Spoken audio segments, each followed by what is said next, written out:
Perfect. Hey, Grace, what's up, man? what's going on, man? Good morning. Not much, not much, not much.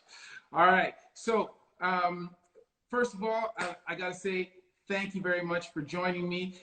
This is the second time. Well, this is our second attempt. The first one I got vetoed by a medical emergency, but we are now live today. So, thank you very much for coming out on Sunday morning. I greatly appreciate that, brother. Hey, no problem, man. Thanks for having me on. No worries, no worries.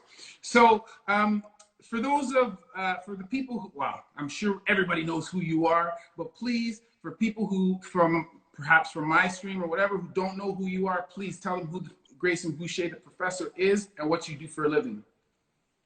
Sure. My name is Grayson Boucher, better known as the Professor. Been playing professionally for almost 20 years now, but basically I'm known for playing. Most people classify it as street ball. It's like a flashier version of basketball. For somebody who is not really into basketball at all, I'd say it's like similar to Harlem Globetrotters, but it's not rehearsed. And then I have a YouTube channel I'm most known for, other than IG. Excellent, excellent. So I have to tell people that I became I've known who you are for a long time, but I became very interested when I saw your video about your potentially career-ending injury. And so that was, I guess it occurred in 2019, but you only spoke about it this year. So first question I have for you, because it happened over a year ago, why is it that you waited until 2020 to let people know? I waited because content is my career. But what's required with that is consistently uploading quality content. You know what I mean? So my bread and butter on YouTube or anything digital has always been great basketball. And so without having to do that, it would have been tough, to keep a content stream that does big numbers in the meantime. And so there was that aspect. If I release the injury, it's like, what kind of viewership are we going to get for the next year? Them automatically knowing I'm not hooping. You know what I mean? So that would have been tough. But then also, I was a little scared, if I'm honest. I don't know that, being that we all have our own lane of distribution with digital, it's like we can control the narrative. So if I didn't recover the same, if I recovered 70, 80%, my thought was, do I need to let people know that there was an injury? You know what I mean? Like, do I need to let people know that we're not the same? These thoughts are running through my head. And I think now the way it went down, it was the right call. I really wasn't sure at first, but yeah, that was kind of my thinking, All right. And so I asked you before we started the IG Live whether you felt that you had fully recovered from your injury. So tell us all, do you think that you have fully recovered now over a year out from your Achilles rupture? Yeah, 100%. When I play now, I forget that I was injured. There's no difference. The only thing is I felt a little bit out of shape, cardio wise, put on a little weight in the midsection, you know what I mean? Naturally, being bedridden for 3 or 4 months, despite crutches, that was rough. And then getting back, I've only hooped 5 or 6 times. You know what I mean? If you go to my recent YouTube video, my YouTube channel, Professor Live, you can see a highlight clip from my first 5 times playing ball since Achilles rupture. But no, I feel great. And honestly, I just feel blessed to be able to play again and even to walk. You know what I mean? When you're down with the Achilles, it's like when you can finally walk normal and feel normal, like even just that alone, you're going to feel more grateful for than you ever did, Mm-hmm. And actually, it's something interesting that you mentioned there that we don't ever really talk about. But you mentioned that when you first went back, you had a little something. There's something in your back of your mind. It's just like, is this going to be good? Is this going to be good? Talk to us a little bit about just when you first came back, that little voice in the back of your head. A little bit of doubt, a little bit of concern. Tell us about that. Yeah, I would say the Achilles is more of an emotional draining journey than it is a painful journey. It's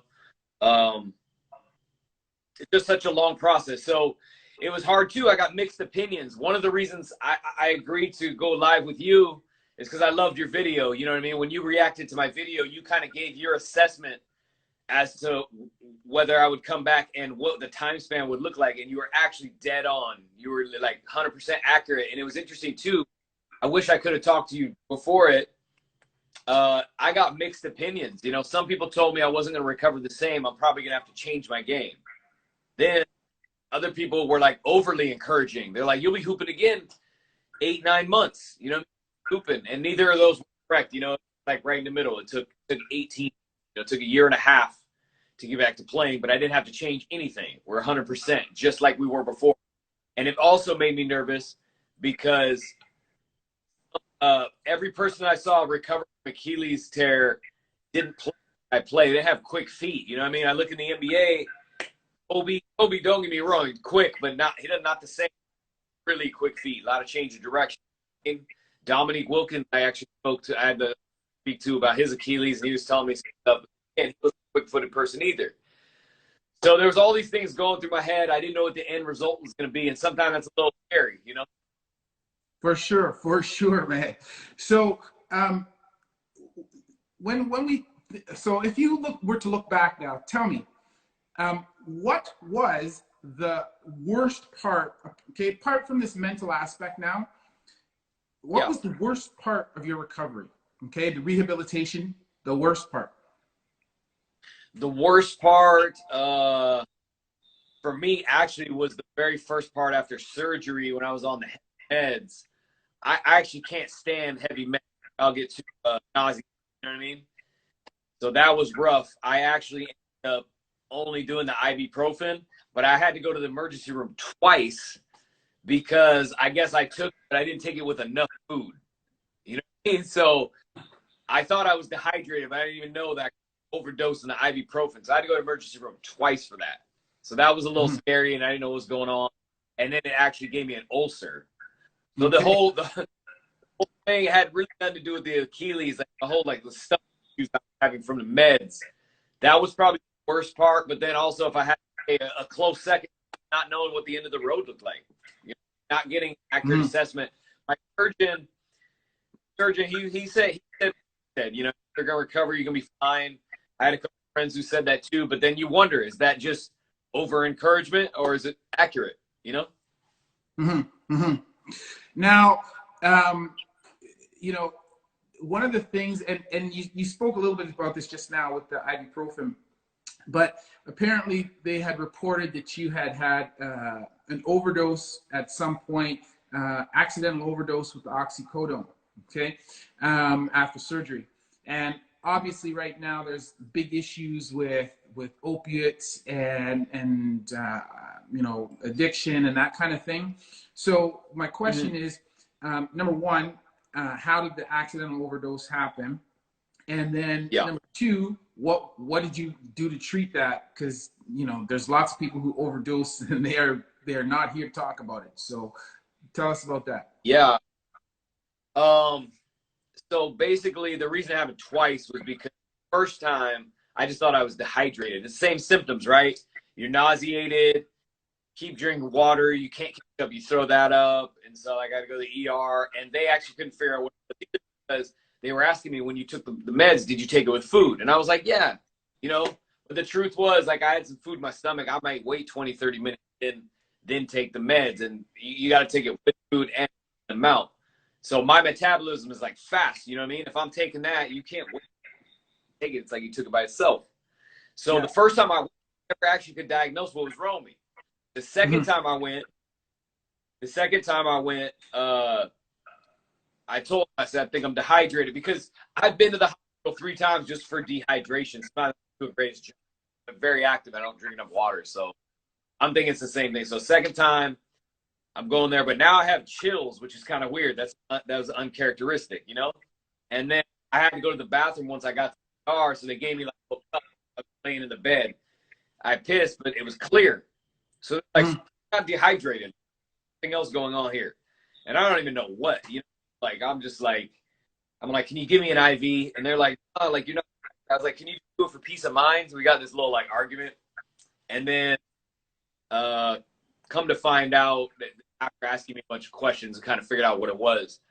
So then later, like a couple weeks later, and so for that, I had like some antibiotics, and then like some had like diet, drink a lot of tea because I was stopped up when you were testing. It was rough, you know what I mean? But yeah, it was an experience, but it's all good, you know. For sure, man. You're and you know, you're fortunate to be able to figure out what it was and get it treated and, you know, move on. So tell me about the cast mobilization now. So obviously you have your surgery. When we mobilize you afterwards, it's in plantar flexion, you know, your foot down so we can keep some tension off of the repair. So tell me, how long were you immobilized in your cast or your air cast after surgery? Actually just 2 weeks. So I had the surgery. 2 weeks later, cast came off.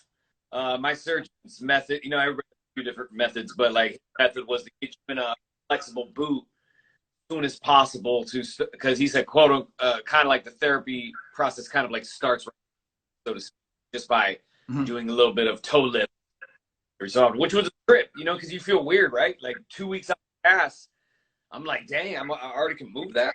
Sure, it feels a little weird, but the whole process, when I look back, everything's on video now, and when I look back at it, it was a lot quicker than I actually thought when you're in the, you know. Now, how long did it take you after you started moving? How long did it take you to get your heel flat? Because that takes quite a while. Good question. I would say almost a year out, or a little more than a year. You're talking about the bump, right? That it creates? Well, yeah. No, not the bump. I'm talking about specifically. So when you are in the cast, you're in plantar flexion, but it takes you a while to be able to get your foot flat, right? And then to be able to get your toes up. So how long did that take? Oh, it's a good question, man. Dang. Maybe 6 weeks, maybe 5 weeks. I'm not sure. To be honest, it's hard for me to remember at what point. You know what I mean? Hard to remember. For sure, but it certainly probably took you a while to get rid of your limp, right? Once you started walking. Yeah, because it's like the day you start walking, they're like walk, you feel like, oh, cool, like well, actually, first off, I was like, sure, I'm ready to walk. Didn't feel like it, you know. And then you do, it's tender, and then when you put a shoe back on, it feels good just because you don't have to wear that boot anymore. But yeah, I'm trying to think, when did the limp go away? It's a minute. You know what I mean? It was a few months out, that's for sure, you know? Okay. And then what about, so now it takes you a few months to get your heel flat, to be able to walk normally. How long was it before you could actually start to train basketball again? And I don't mean like, you know, like doing a little bit of dribbling. Like, I mean actually train with intention. Oh, wow. Well, here's the thing. I was going to a therapy spot. First off, it was more like a mom and pop's therapy spot. And they do a great job, don't get me wrong. But they kind of clear you to play if you're logistically able to. You know, like, if you can shoot a dog, go play basketball. You know what I mean? And so to play 6, 7, 8 months, somewhere in there. And so I go back to it, but I'm like, this ain't the same. You know, this is rough. So then I got recommended like a pro athlete therapy spot I go to still today that are great. And they were like, you know, you can go, or no, excuse me. When I went there the 7, 8 week or 6, 7, 8 month mark, I told them that I got cleared to play. And they're like, you're nowhere near it. You know what I mean? They're saying I need to be able to hold a toe for 5 seconds. I couldn't even hold it for 1 second. You know what I mean? So they were like, get the scar down, we need more mobility and all that. So after going to them, I think it was over a year. It was over a year out before I could train full on or somewhere around there. Yeah. Okay, so and that's interesting to know, because, you know, if you look at studies about NBA professional basketball players after the Achilles tendon injury, It is over 1 year before they can get back to play at a reasonable level. And Yeah. it is, statistically speaking, it's over 2 years before they get back to a level that they felt that they were at before their injury, right? So I think, Wow. you know, one thing that you and I talked about a little bit before we came on the air is that now you feel you're 100%. And like I hear you say that and I go, man, that's freaking amazing, because you're ahead of the curve, you know what I mean? Because normally it's between 1 to 2 years before you get your game, you know, your game condition back on, and you're already there. So, and you're, I guess we're a year and a half at this point, right? So definitely you're ahead of the curve, right? 19 months, something like that. And you're right. I do think, though, compared to those statistics, like my right leg is still not as long as my left. I mean, like if I was to do that post stand comparison, I'd say we're 5 seconds on my good foot and maybe 2 to 3 on my bad foot. But when I'm actually in between the lines playing ball, I can't tell it. You know, maybe if I was or like a leaper, it might be different. But the good thing is left foot. You know, so I'm not, I right Achilles. Yeah. So it didn't really affect me. Great. Cool. Now, you mentioned both Dominique and Kobe, and talked about their injuries.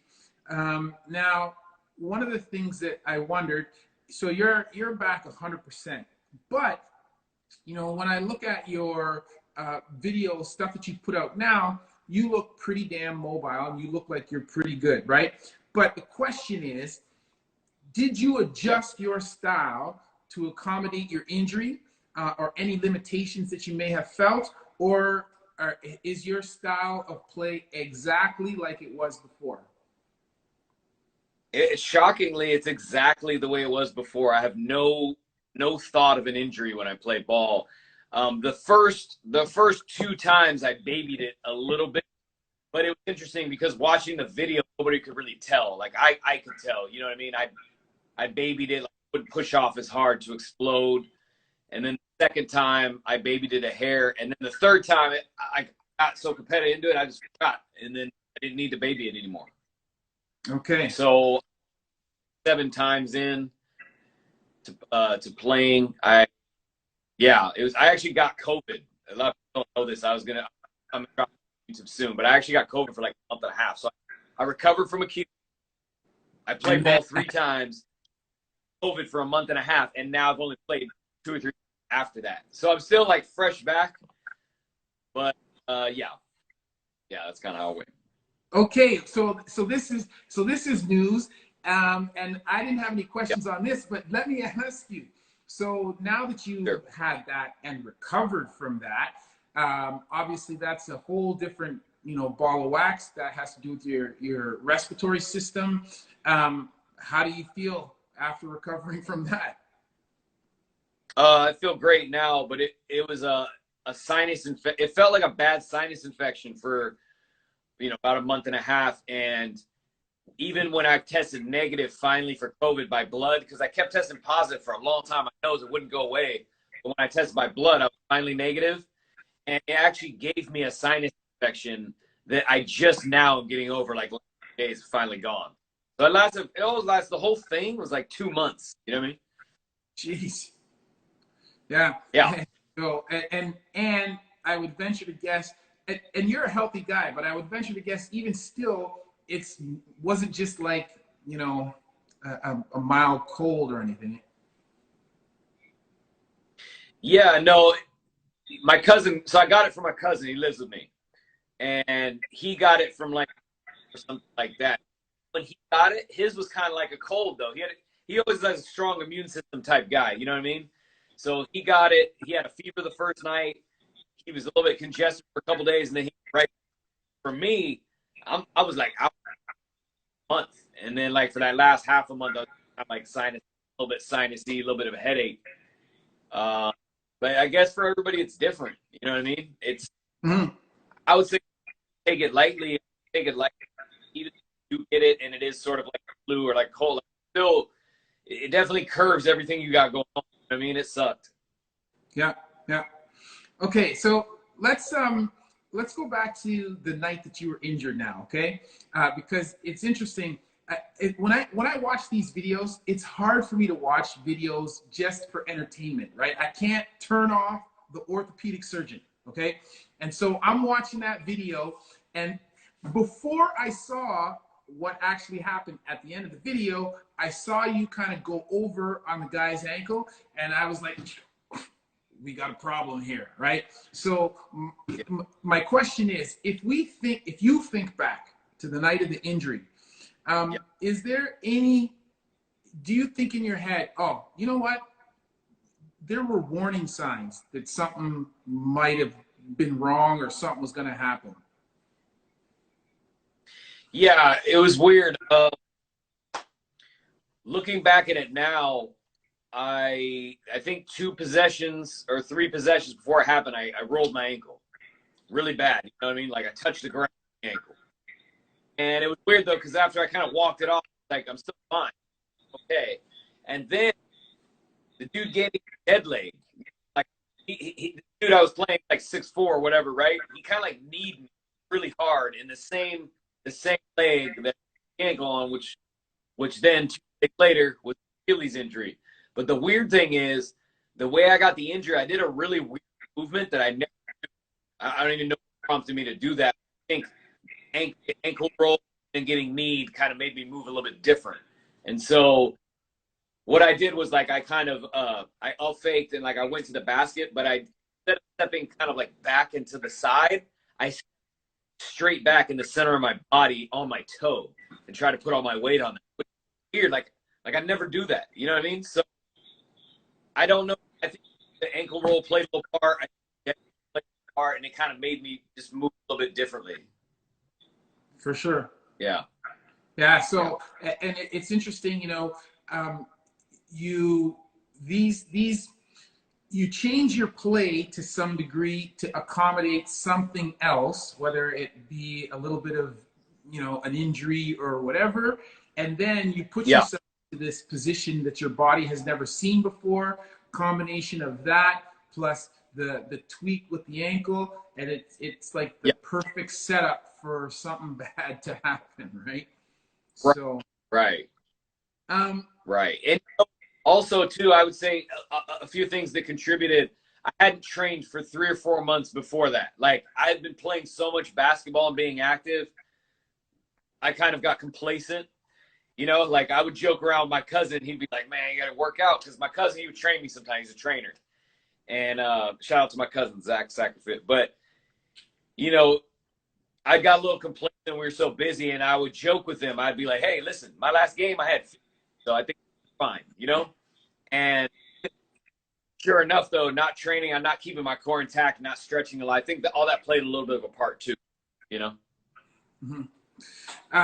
So one of the things that I think is interesting, which you just mentioned, you know, how you had not played for a bit beforehand.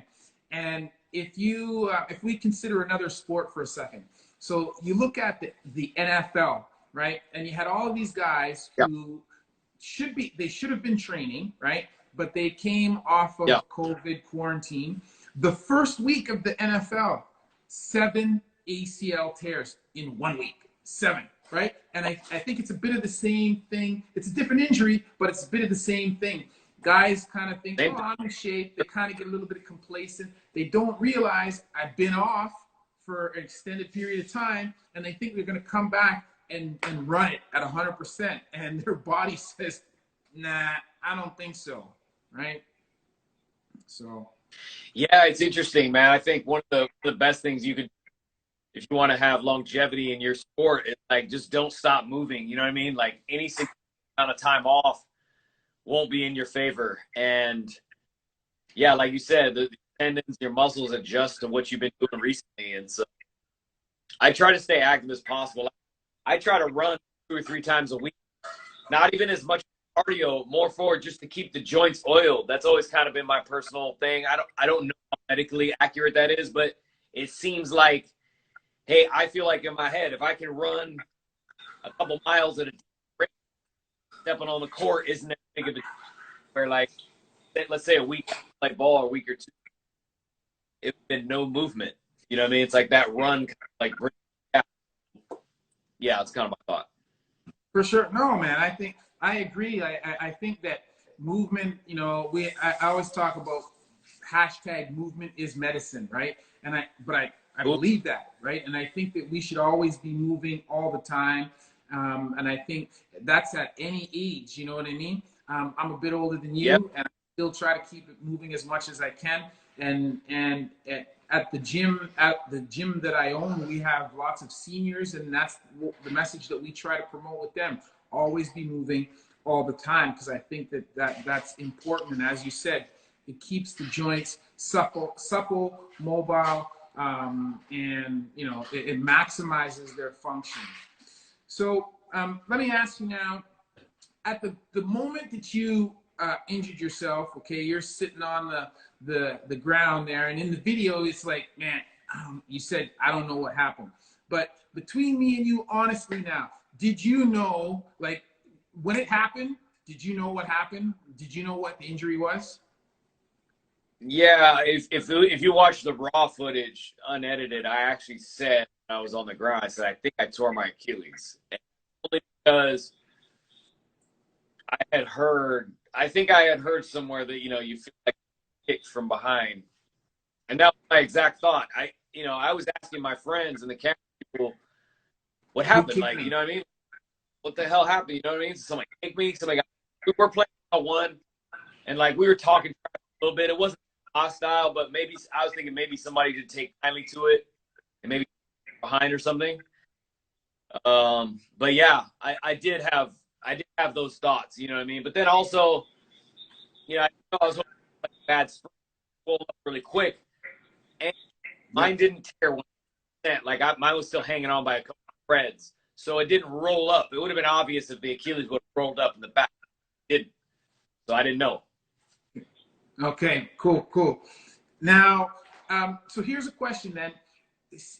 As yours wasn't 100%, obviously there are different types of treatment. There is operative and there is non-operative treatment, right? And there are lots of people who choose to go non-operatively, and they are able to function afterwards.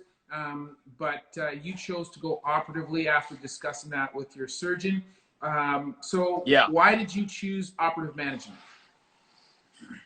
Yeah, so the MD, the surgeon had looked at me and said, we could do this two ways.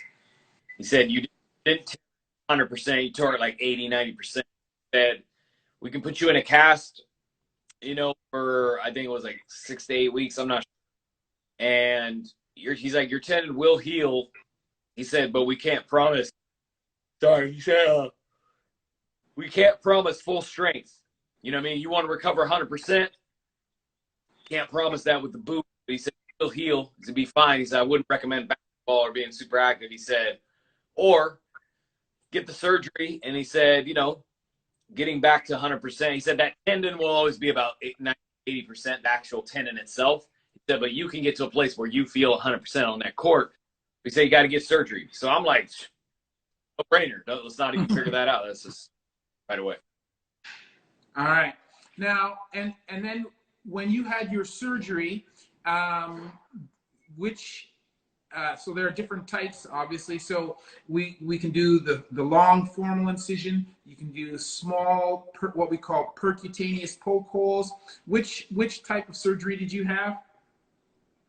So my scar is about 2 inches long, and it was right where the tear was. So yeah, he did that. He said it was a newer operation, though, that they've only been doing for like 10 or 15 years or something like that. Maybe 10 years, actually. I can't remember the name of it off the top, but it was only a 2-inch scar. So it's like you can't even see it. I'm pale, so like my scar was like, I can't actually even see it hardly unless I point it out to somebody. Okay, cool. So if we talk a little bit about your rehabilitation, and you had mentioned it before. So first you went to kind of like the mom and pop place. They cleared you.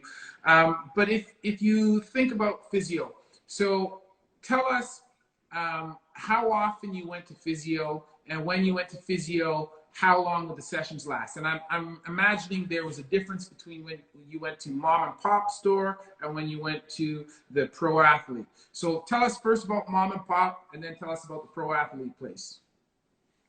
Yeah, there was a big difference. So with the mom and pop's spot, I'd be there like an hour, and maybe sometimes like 100 minutes. They only did treatment like initially in the beginning, and they weren't big on like the treatment table. You know, and when I say treatment table, I'm talking about stem, I'm talking about massage, I'm talking about ultrasound.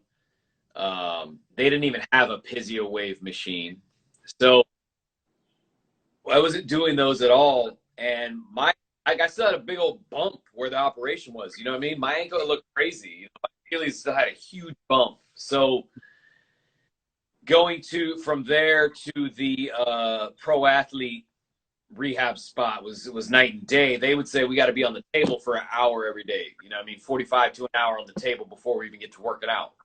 And I was kind of like, oh, really? So they started by scraping me with I can't remember what it's called, the scalpel or whatever it is. So scraper. Then we would go to, or no, let's start out with some stem. Sorry. Start out with some stem, a little bit of scraping, a little bit of massage, and then like once or twice a week I do the physio wave, which is kind of like ultrasound stem mixed, very comfortable, kind of painful. Then they'd end it with massage, and then in there to work out. But so I had to endure some pain, whereas like before there wasn't really much top spot. But you gotta get rid of that scar tissue and get your mobility back, and that's huge. I realized I was like, man, if I didn't go to this new spot, I don't even know if I would have recovered. I don't know what it would have, you know what I mean? What would have came of it? So the education along the way was good because I'd be able to help some folks. And it was interesting. You already knowing this, you know, through and through being a pro, you're, like I said, for the people that are just joining now, your assessment of everything was like so accurate. You know what I mean? That's why I was like, wow, like this was legit. And the guy who produced my recovery videos told me about the video. I checked it out. Wow, that was good. No, I appreciate that. Well, at least I let my mom and dad know that all those years of education were worthwhile. You know what I'm saying? For sure. You want that type of accurate information, you know, because like we said earlier, it's so disheartening when you get this injury. You know what I mean? You're so bummed, and it's just such a long process. You don't know what the end of the road looks like. So to have somebody who already seen it through and through, you know, through many times, it's great, you know? Yeah, no, I appreciate that. And the funny thing is, when I go through my training, we're taught, you know, we have to do our history, we need to do our physical exam, and then we do our imaging to get the diagnosis and to know what's going on and how we're going to treat it. And one of the things that I think that I've really enjoyed since starting my YouTube channel and watching these videos is like now I'm getting, it's like I'm trying to raise my game up of figuring stuff out because I don't have the benefit of doing the physical exam. I don't have the benefit of having you there, being able to touch, feel, and check. And so now I'm just watching a video and going, what do I think happened here? And it's nice to be able to, you know, then come and speak to somebody afterwards and they go, dude, yeah, that was right, that was bang on. And yeah. At least from a diagnostic point of view, it lets me think, okay, yeah, I understand this. I understand the mechanism of injury. I you know, I have a good sense of what's going on, right? So I like that. Yeah. So. Yeah. Now you talked about the different types of therapy, mom and pop versus the professional place. So tell me now, if you had to think, if you had to pick one thing only, okay, about your therapy, what was the most effective therapy modality for you, right? Like if you think about if there was one thing and you didn't have that thing, you wouldn't have recovered. What do you think was the most effective thing that was done for you or, you know, given to you or whatever during your therapy? What was that? Gosh, I think two things. One, being patient, you know, taking my time before trying to get back on the court. I think that was one thing that's big. But I think secondly, just being on that treatment table. You know, I think any place can get agility drills to work on all different type of game situation type stuff. I think I've done a lot of therapy spots, but I think, yeah, I think waiting, being patient, and then that treatment, you know, a few times a week was big, big. That would, you know. And now, one thing that you mentioned, which I want you to just expand upon a little bit more, is you talked about how the therapy, you know, you had to endure some discomfort. And one of the things that I'm always telling my patients, you know, I said, what we do in surgery, man, that's only like 5%, right, of the whole recovery. The 95% is what you do in therapy. But I'm also telling them, don't expect that the pain is done. Like, because you had surgery, we cut your skin, that's it for pain, right?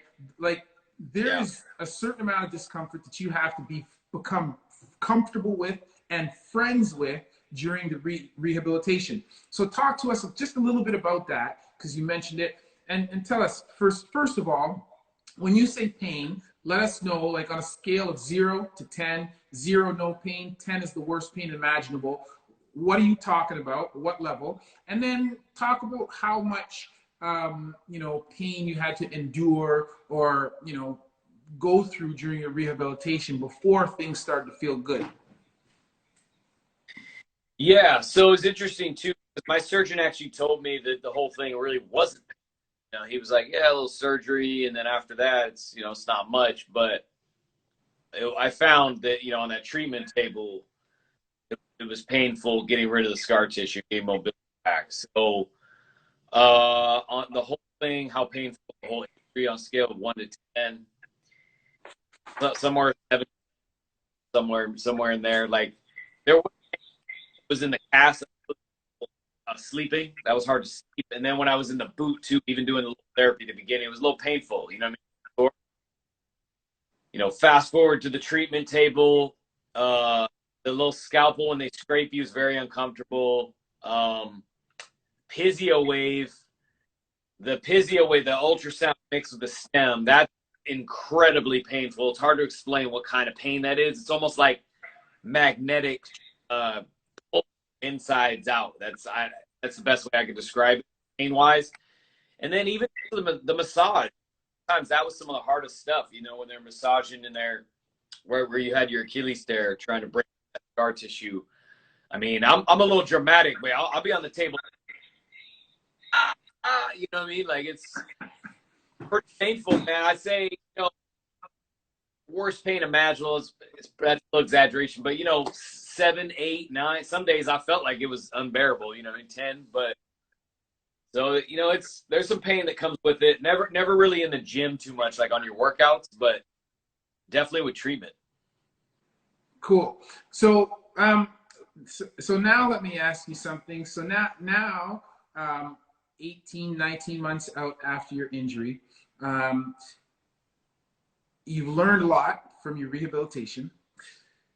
Has this injury changed the way that you warm up or prepare for games, practice, whatever you're doing? Oh, absolutely, man. Absolutely. I'm just not going to play unless I'm warm. You know, whereas before I was like, we could check up. I'll get warm the first game. I'll just jog. You know what I mean? So, but I found that's ineffective too, because like I want to start playing full speed a lot sooner than before I'm warmed up. You know what I mean? So that whole first game, get warmed up, it didn't really work in my favor. I never chilled out the whole first game. Like, you know, first 4 possessions I go easy. By possession 5, 6, I'm full speed already. So yeah, so that didn't work in my favor. But you know, now I want to roll out. You know, right when I get somewhere, I want to roll out. I want to do some stretches, and then I want active movement stretches type things, and get a sweat in, and then play. You know what I mean? For me, it's hard because a lot of times I hit the court and there's a lot of hype and people want to get things going right if it's like a situation. So like, I got to warm up at the car. Let's get out of the car. Let's roll out at the car. This is my personal method. Let's roll out and stretch at the car. Then we get to the court. We can shoot around a little bit, do some little movement exercises. And then by that time, we should be good to hop into gameplay. But mine starts like right when I pull up. So no, that's good, man. This is what you need. You need to, as you say, you need to prepare. You need to warm up. You need to get some heat in the muscles, get them pliable, right? And the thing, I don't even know if you consider this, but as soon as I started watching the video, you know, and it's like, oh, we're gonna roll out in the evening, and I'm thinking, okay, like this is Florida, and it's hot as heck during the day. During the evening, the temperature decreases, and so people may not be aware of this, but whatever you do to warm up, if you're playing outside, what you do to warm up during the day when it's hot is going to be different than what you do to warm up at night when it's cool, right? Because that ambient temperature is going to make it harder for you to build up that heat and that warmth in your muscles, which are going to make you make you pliable, make your muscles soft, and make you game ready, right? So that's something else to consider, which, if anybody who's listening, thinking about playing outside, whatever, you have to keep those factors in mind, man. But I like that, how you, are warming up at the car, right? And this is something not only that you think of because of the injury, right? But this is also true, as I said before, I'm older than you, right?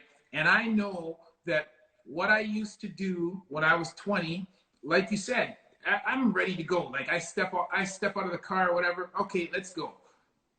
That doesn't fly now. My body will not do that. And even though my head might think I'm 20, my body surely is not. And no. So it takes way more time to get warmed up and get ready to go, right? Yeah. And one thing that was deceiving too out there in Miami was that it was hot as hell at night. You know what I mean? It was like 90-some degrees and it's humid. So I had a sweat in just from being at the court, like shooting a couple shots. So I'm thinking we're warmed up, but not necessarily fully warmed up. So that could be a little deceiving too if you're in a humid, warm weather climate. So that played a little bit of a part. And then also being in my mid-30s, shouldn't play for 2.5 hours. Like played too long. You know what I mean? That was like game 8. You know, in that edit we only showed the games because they were probably the competitive ones. That was like that was our 8th game. We were out there over 2 hours. So we were doing too much. I was having too much fun, you know what I mean? And me being competitive, I'm like, let's continue to go. I want to get more highlights for the vlog. Just did the most, you know. But yeah, so a few things that I know. Hindsight is 2020, brother. Hindsight is 2020. There you go. Well said. So listen, now if you think about when you were playing in your college days, right? And you compare yourself to now and this injury that you had, have you noticed any differences in your ability to recover after training or injury when you compare those two time frames? Oh, well, in college, I wasn't as sore for as long. You know, when you're young, when you're in your 20s, man, you can heal up from anything. You know, like I was in college, I'd roll an ankle, I'd be good, like 2 days, done, 100%. You know what I mean? Soreness is different. You know, today if I play, I'm sore for about 2 or 3 days. You know, so I only play like twice, 3 times at the most. And if I do like an hour, hour and a half. You know what I mean? I try not to even go for 2 hours. Not that I couldn't, but I just think it's a safer play. And you know, I feel like staying active always becomes more important the older you get, like we were talking about earlier. Yeah. All right. So, so the last question about the basketball now and the injury. So, if I gave you the magical power right now to turn back the hands of time, okay, to the night of the injury, okay, is there anything that you would do differently with that power? Or if, you know, today's Grayson Boucher could speak to Grayson Boucher on the date of that injury, is there anything that you would tell him to do differently or do differently? You know, I asked myself this question before, and I wondered, I'm still a little unsure, because of that day, I probably would have told myself, you know, to not do that weird movement, right? It's like, and if you, it's like you twist an ankle, stop playing. You already played for over 2 hours. Why are we continue to play through an ankle twist? 2 hours. It makes no sense. But what I haven't figured out before I can even get to that question, what I haven't actually figured out is, was this a movement error, or was I going to tear it regardless because I'm 36? I have a lot of miles on my body. I don't know the answer to that. If I watch that play even in slow motion, I don't really get my answer.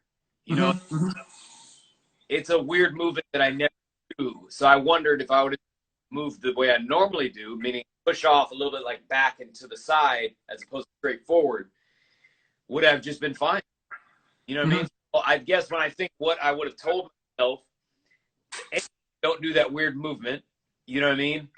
And then if it was a situation where I was already going to get injured regardless because of mileage and maybe lack of training, stretching, that, then maybe that would have been the other conversation too. Is like, hey, we take this serious. We got to train. We got to stretch. It's getting serious. You're getting older. You know what I mean? So I actually don't know why my Achilles actually happened. I do weird movement, but I don't know if it would happen regardless. I don't know. So the one thing that I wonder is, you know, you said, could this potentially be a movement error? And if you look back and you say, well, geez, man, this is a movement I never do, right? I wonder if it is even something that you could have prevented, meaning that so the supercomputer is going on and you're saying, okay, I got to do this. My leg is a little sore. This guy need me. I got to get to here. The supercomputer does the calculations and it just goes, oh, okay, we're going to do this, right? It's not that you plan to do that. It's not that you could necessarily avoid to do that, because it's a split-second decision. The supercomputer says, okay, here's the situation. How are we going to get from point A to point B? Oh, we're going to do it this way. It does the calculation, boom, and enters the information, and off you go without your conscious brain being able to even know that it's made that calculation. You know what I mean? Right. You know, it's tough to say. You know what I mean? It's tough to say, or it's tough to prevent, right? Because it was all just, you know, I tried to do that movement that was kind of unorthodox, just to kind of be like trickier opponent, harder to guard. So it was kind of unavoidable. You know what I mean? Okay. Now, actually, I want to ask you one other thing that I just thought about. So you had mentioned that you had spoke to Dominique Wilkins about his injury, his own situation. What did he tell you? Yeah, so Dominique told me that he was like, first off, I want to make sure you had a good surgery. This is before he even knew I actually got surgery. He said, secondly, mentally, he said, you need to forget that you ever got injured. You know what I mean? When you're going through the rehab and all that, you can't be babying it. He said, you need to literally throw it out the window and forget it so that you can go hard with your therapy and your training. And what else did he say? He said, good surgery, forget it.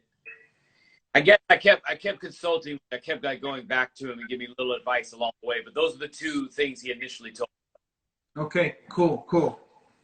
All right. So now let's switch gears a little bit and tell us about what the professor, Grayson Boucher, what you got going on now, apart from playing ball, breaking ankles, making cats look silly on the basketball court. Tell us what you got going on now outside of just that. Yeah, so outside of that, what I'm working on, I'm really excited about. And people, they're watching this stream, you can actually go to crossover5.com right now and sign up. You'll get a free tutorial, 5 steps to the perfect crossover. Okay, and soon I'm going to launch my online monthly training program. So I could actually be somebody's ongoing online trainer, so to speak. And I dabbled in this in 2015, and it went great. So I'm going to dive back into it this year. So I'm really excited about that. Other than that, you know, my whole thing is content play. You know what I mean? As far as YouTube, Facebook, Instagram, and clothing. Globalhooper.com is my line. Okay, cool.